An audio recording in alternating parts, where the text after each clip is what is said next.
Welcome back to Binary Wonder. Today we're going to look at SimLife.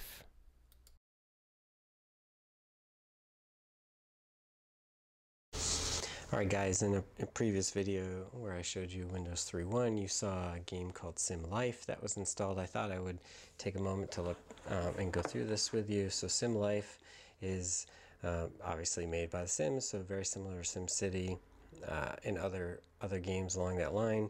This came out in 1992 and originally for DOS and Windows 3.1 as well as other platforms. This is the Windows platform. If you look on the back, essentially what you get to do is you get this planet that you get to customize and create. So kind of like Civilization, but what you'll do is you'll actually sort of direct how life will play out and evolve. You can play with different settings. You can send various natural disasters, meteors, whatever, and then you can watch how life evolves. And this was a really interesting game for me. I got it when probably 1993, so shortly after it came out. And inside this box, it's actually very substantial. So you get all the discs are on.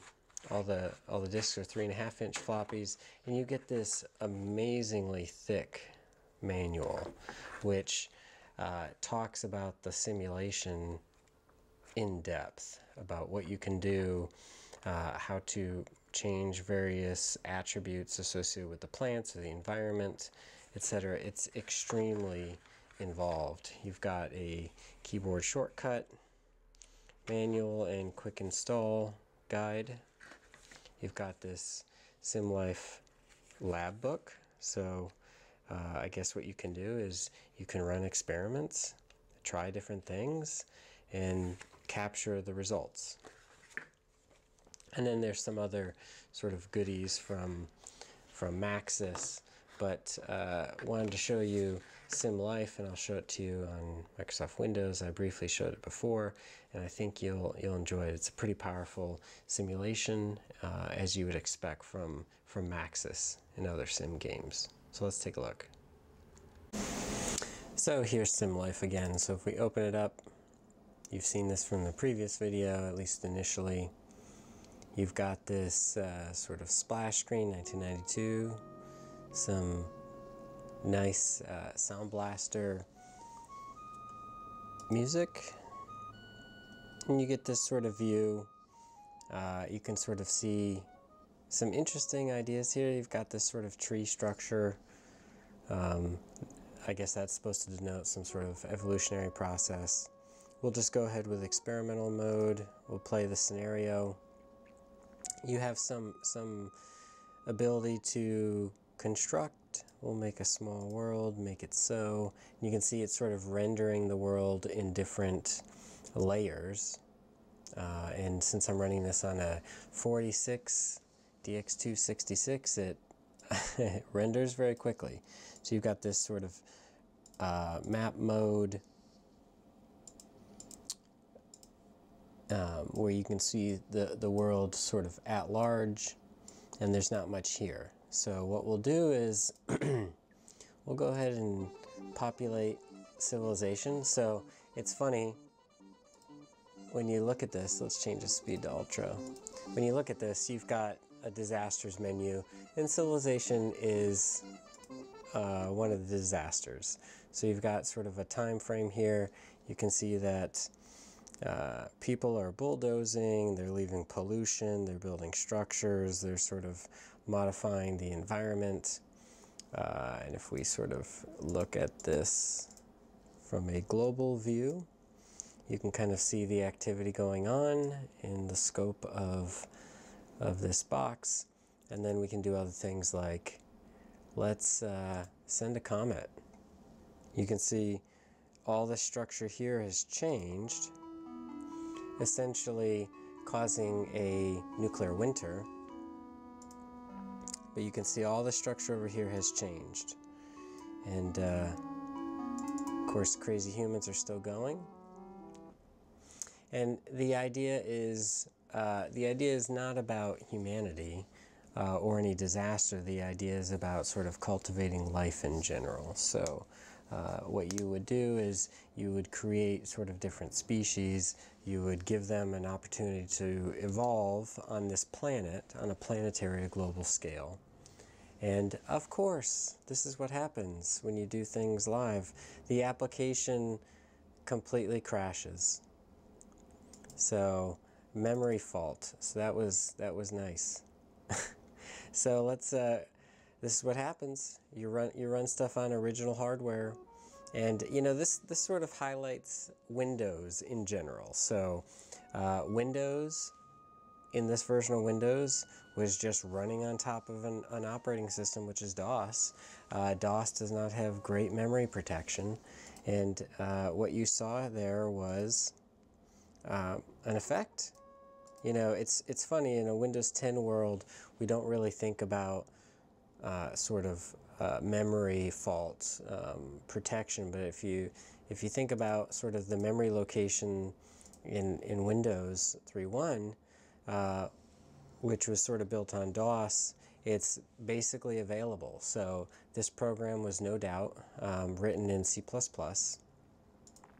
and C++ is typically, especially in the 90s, and still to some extent today, though compilers are getting better, what you'll see is, it's very easy to perform memory errors or overwrites or buffer overflows, and that can cause programs to become unstable. So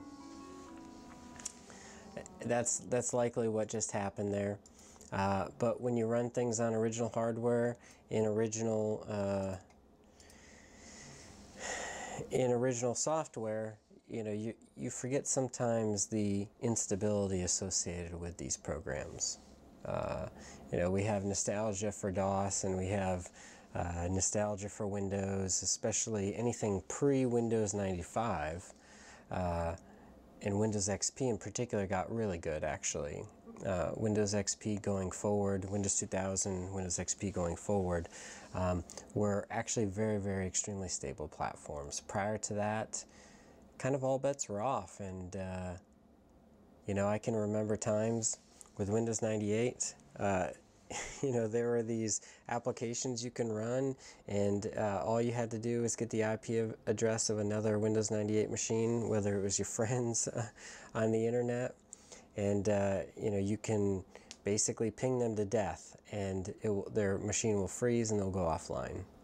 So we sort of forget all of these frustrations, and we remember the good things, and that's sort of humanity in general. It's kind of how we operate.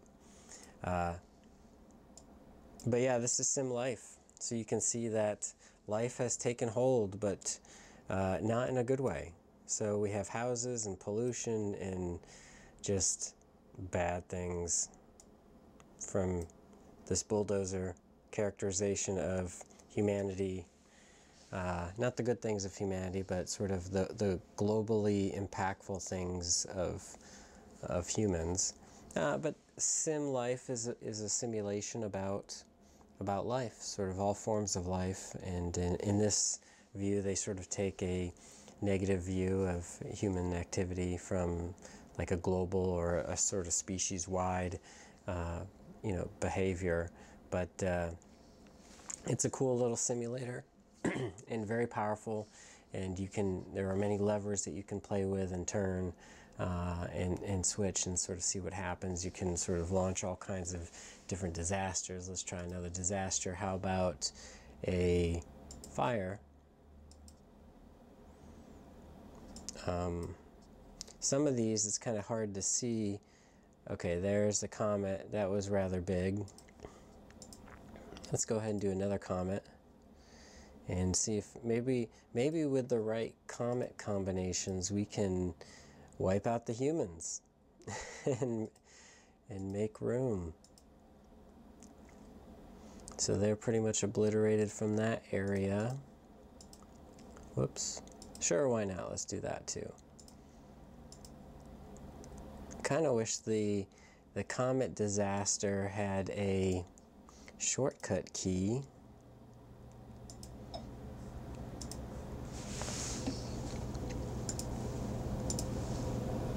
to see if I can, wish we could like direct this in any way. Because it tends to, I guess it's random, but it tends to like the left side or the right side. More so than the center, which is kind of where we need it right now.